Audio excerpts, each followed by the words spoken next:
The principle in neuroscience says that nerve cells that fire together wire together. You keep thinking the same way, making the same choices, demonstrating the same habits, creating the same experiences that stamp the same networks of neurons into the same patterns, all for the familiar feeling called you. And you do that for 10 years on end, you're going to begin to hardwire certain patterns in your brain that becomes your identity. And by the time we're 35 years old, it kind of becomes fixed, right? And psychology used to say that you can't change that, but we now know that you can. Henry David Thoreau had probably the greatest definition of success that I have ever heard. He said, if you advance confidently in the direction of your own dreams and endeavor to live the life which you have imagined, you will meet with a success unexpected in common hours. It will chase after you if you can place into your imagination what it is that you would like to attract and begin to feel it.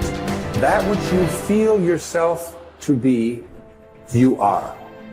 And you are given that which you are. So assume the feeling that would be yours were you already in possession of your wish. And your wish must be realized. So live in the feeling of being the one you want to be, and that you shall be. Inspire yourself into the right direction. Look, find things to latch onto, hook on to things that inspire you, fill your eyes and your soul with them, and know that this is your power. This is the advantage you have over everyone else. You fill yourself up with things that inspire you and fuel you day after day after day. See, if you're playing it safe, you're not going to win. If you're playing it safe, like that old saying, you were taught when you were a little girl, better to be safe than sorry. Well, that's a bunch of crap. It's not better to be safe than sorry. It's by trying things that you figure out how far you can go. You got to get outside the box. Like it's reported, Edison tried 3,000 ways before he built the incandescent light. He said he didn't fail 3,000 times. He said there was 3,000 different steps to building a light bulb. Well, there's different steps to get to where you're going. And I really do treat winning and losing exactly the same. I do not let it upset me. So as you begin to look at this decade and affirming that this is your decade, as you set goals that will make you stretch, that will bring out the best in you, as you begin to remove the negative, toxic people from your life, as you decide to take some chances in life, and that's one of the things that's very important. Viscard said, if you're not willing to risk, you cannot grow. And if you cannot grow, you cannot become your best. And if you cannot become your best, you cannot be happy. You can't be happy. And what else is there? This is time for a little truth here. Maybe you need to become much wiser than you are at the moment. You need to become stronger. You need to have better health. Maybe you need a little coaching to really become the person I want to become.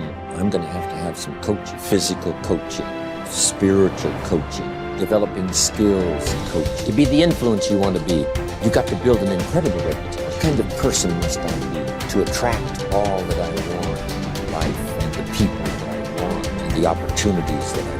You knock on the door and opportunity opens. You must stand there as a very attractive person, or you may not be invited. One of the most mysterious and unique phrases that Jesus ever used. Here's what he said.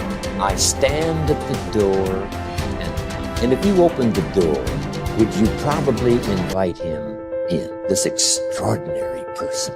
You say, wow, yeah. And he said, if you invite me, I'll come in, sit down, talk things over. For you to be that kind of attractive person, that if you knocked on the door of opportunity and it opened and you stood there, would you be the kind of person that opportunity would say, come right in and sit down and let's talk about the future?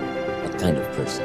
One of the major reasons why goal setting doesn't work for some people is that they become bogged down in the how.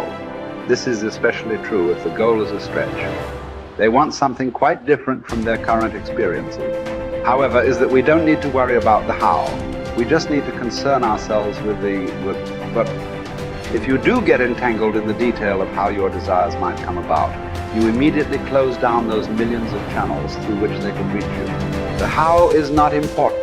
What is important is that you plant the seed of desire. Nourish it with clear visualization of the ripened fruit. Water it with sincere faith. But leave the means to universal mind. Open up your mind. Clear out the channels of thought. Keep yourself in a state of receptivity. Gain a mental attitude in which you are constantly expecting good. It is these positive expectations that are so critical to success. When looking at the tiniest building blocks of life, scientists were astounded to discover that the particles behave differently depending on what the scientists observing them expected. It's the same in your life. We will rise or fall to meet our expectations, or those others afterwards. No doubt you will have heard of the self-fulfilling prophecy. But do you know who first coined the term? It was a sociologist called Robert K. Merton. In his book, Social Theory and Social Structure, he states, the self-fulfilling prophecy is, in the beginning, a false definite of the situation, evoking a new behavior which makes the original false conception come true. This specious validity of the self-fulfilling prophecy perpetuates a reign of error. For the prophet will cite the actual course of events as proof that he was right from the very beginning. In other words, if you make up your mind about something, then you immediately influence your behavior and ultimately your results. Whether your assumption is true or not is irrelevant, because the belief that it is will alter your behavior to bring about a reign of error that vindicates your initial assumption. So, forget about the how. Collier reminds us, your part is to impress upon mind your need, your earnest desire, your boundless belief in the resources, and the willingness of universal mind to help you. In other words, expect the best and it will do the rest. So you have to constantly pour energy into your own life to make sure that you're making progress to your goals if you're going to eventually achieve success. And the only way that you're going to be able to do that is to have a growth mindset. Now, really simply, a growth mindset is that you believe that your talent and intelligence are not fixed traits, that you can get better at something as you put time and energy into getting better at that thing. It's what I call the only belief that matters. The only belief that matters is that by applying time and energy into something, you will actually get better at it. Now, once you believe that, everything in your life downstream of that gets better, because now you know, oh, I messed up at this thing, I suck at that thing, the world is trying to stop me from doing that thing, the world is effective at stopping me from doing that thing. A word, all I need to do is go and get better and I can outperform people. As Kobe Bryant said, and this has become my favorite quote in the world, boos don't block dunks. Now, what did he mean by that? He meant that no matter what, you can get so good that people can't stop you. People were paid millions of dollars to stop Kobe Bryant from scoring points, and yet he scored 81 points in a single game just by getting better than other people. Getting better than other people requires you to have a growth mindset. That's the growth part. You're going to get better so that when you fail, and you will fail over and over and over and over and over and over and over again, and it's going to be embarrassing and it's going to hurt and all that, but when you fail, if you believe, oh, failing means that I'm a failure because my talent and intelligence are fixed traits, there's nothing I can do to get better, you will stop. Why wouldn't you? It's the only thing that makes sense. But if, on the other hand, you believe that, oh, I can get better at this.